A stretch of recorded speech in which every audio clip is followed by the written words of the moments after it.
Ang nagaganap ba sa Pilipinas ay ordinaryong korupsyon o mayroong mas malalim na dahilan kung bakit ang katiwalian ay ganito na lamang ang itsura sa ating bayan? Ito po muli si Attorney Michael Perario, pag-usapan po natin yan.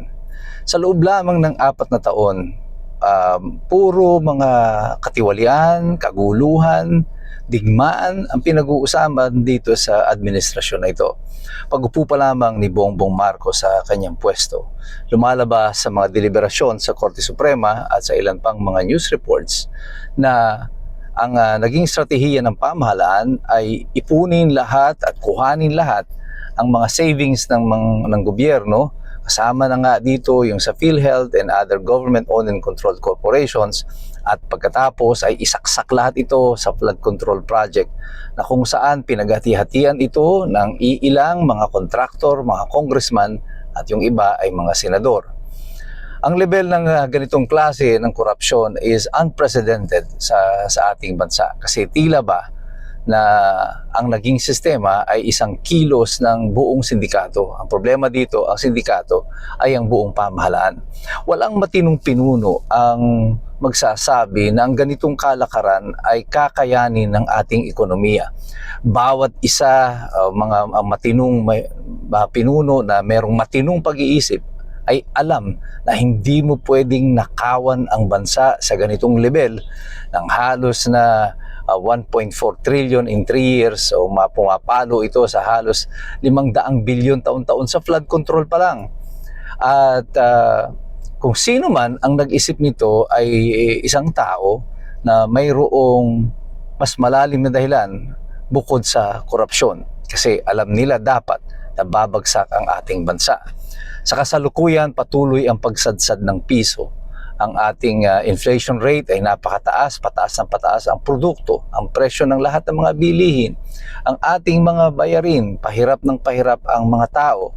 Ang usapin ng kaguluhan sa Kongreso, pati sa Senado, ay lalong nagdadala sa ating bansa sa mas malalim na kaguluhan.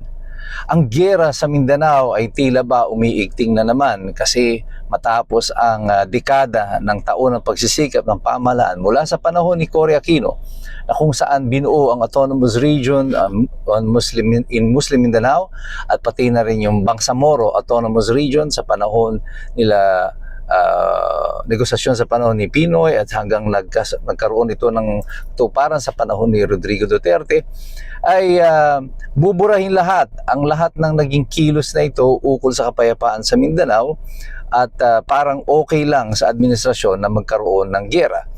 Kung sa aspeto naman ng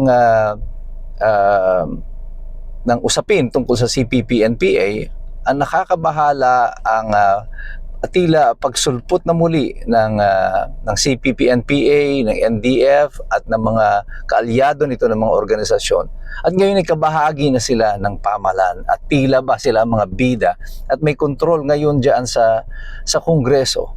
Anong nangyayari sa pamahalaan? Dapat alam ng mga pinuno kung ano ang dulot nito mga pinagagagawa nila. Walang mabuting dadalhin ito sa ating bayan. Pero bakit parang sinasadya na ang lahat ng ito ay magdala sa ating bayan sa mas malalim na kaguluhan at paghihirap? Mayroong mga nagsabi, at ito ay aking sinusuportahan ang opinyon na ito, na tila baga hindi ito ordinaryong korupsyon. Tila baga ito ay mayroong bahid ng paghihiganti. Sino man ang gumagawa nito sa ating bayan ay hindi lang gustong magnakaw, kundi gantihan ang Pilipinas. At tila ba ang kasalukuyang administrasyon sa ilalim ni Bongbong Marcos mayroong masidhing galit sa ating mga Pilipino, na ang nais nila ay hindi lang tayo mawalan ng pera, bumagsak ang ekonomiya, ang ating piso.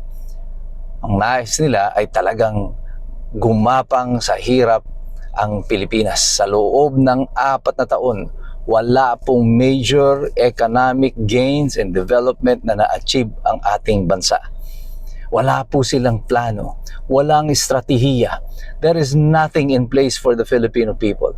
Ang meron lamang po tayong mga balita ay ang nakawan at kung papaano ito pinagtatakpan ng Kongreso at ng Senado sa pamamagitan ng dating majority na ngayon ay nasa minority. Ang media, napatahimik nila. Sa dami ng lahat ng issue na meron tayo sa lipunan, nakapagtataka na parang naging bingi, naging pipi, naging bulag ang nasa mainstream media. Mangilan-ngilan na lamang ang nagsasalita at nagsasabi at nagbabalita ng mga kaganapan sa ating bansa. Yung iba, naging pipi na lang, naging mga bingi, naging mga bulag. Gaano kalaking pera ang kinakailangan mong ipamahagi upang pati ang mainstream media ay magkaganito. Sa kasalukuyang sitwasyon ng ating bayan, tila ba wala tayong nakikitang magandang kinabukasan para sa ating lahat. Pero ang mas nakalulungkot nito, tila ba ang ginagawang pag-abuso at pagwasak sa ating bansa ay sinasadya.